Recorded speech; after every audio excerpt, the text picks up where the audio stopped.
உங்களோட இன்ஸ்டாகிராமில் ஸ்டோரி ஒன்று போட்டிருந்தேன், குட்டி ஸ்டோரி ஒன்று. என்ன மேடம் ஸ்டோரி நிப்பாட்டிட்டீங்க? ஸ்டோரி நல்லா இருக்குது, நீங்கள் சொல்கிற ஸ்டோரி எல்லாம் ஏன் நிப்பாட்டிட்டீங்க சொல்லுங்கள், நாங்களும் வெயிட் பண்ணிகிட்டே இருக்கிறோம் அப்படின்னு சொல்லிட்டு கேட்டுகிட்டே இருந்தாங்க. அவங்களுக்காக ஒரு ஸ்டோரி ஒன்று சொல்ல போகிறேன். ஒரு ஊரில் ஒரு ராஜா இருந்தாராம். அவருக்கு ஒரு அழகான ஆண் குழந்தைய ஒன்று பிறந்தது.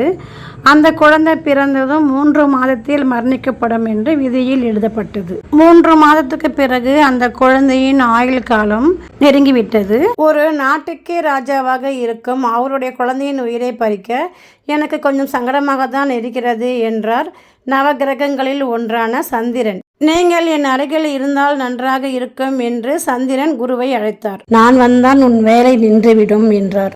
இல்லை இல்லை, நீங்கள் வந்தேதான் ஆக வேண்டும். கட்டத்தில் உள்ள அனைவரையும் கூப்பிட்டு விட்டேன், யாரும் வரவில்லை என்றார்கள். சரி, உனக்கு துணையாக நான் வருகிறேன் என்றார். அந்த குழந்தையின் ஆயுள் நெருங்கிவிட்டது. அந்த குழந்தையின் உயிரை பறிக்க யமதர்மன் பாம்பின் வடிவில் வந்தார். தூங்கிக் கொண்டிருந்த குழந்தையின் அருகில் வந்தது பாம்பு உயிரை பறிக்க. இன்னும் சில மணித்துளிகள் மட்டும்தான் இருந்தது. அந்த பாம்பு குழந்தையின் அருகில் வந்து பார்த்து கொண்டே இருந்தது உயிரை பறிக்கிறதுக்கு. நேரம் செல்ல செல்ல அந்த நேரம் நெருங்கிவிட்டது. ஆனால் அந்த குழந்தையின் உயிரை எடுக்கவில்லை அந்த பாம்பு.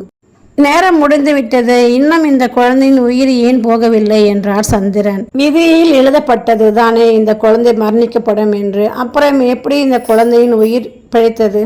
கட்டத்தில் குரு பார்வையே இல்லையே, அப்புறம் எப்படி இந்த குழந்தை உயிர் பிழைத்தது என்றார். கட்டத்தில் குரு இல்லை என்றால் என்ன? நான் தான் அவன் அருகிலேயே நின்று அவனை பார்த்து கொண்டு இருக்கிறேனே என்றார் குரு பகவான். விதியில் எழுதப்பட்டது தானே இந்த குழந்தை மரணிக்கப்படும் என்று, அப்புறம் எப்படி இந்த குழந்தையின் ஆயுள் காலம் நீடிக்கப்பட்டது என்றார் சந்திரன்.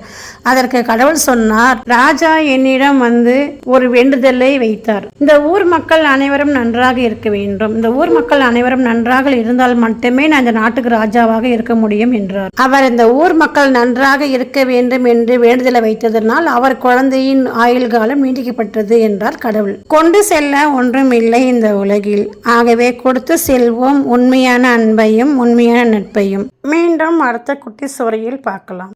தேங்க்யூ.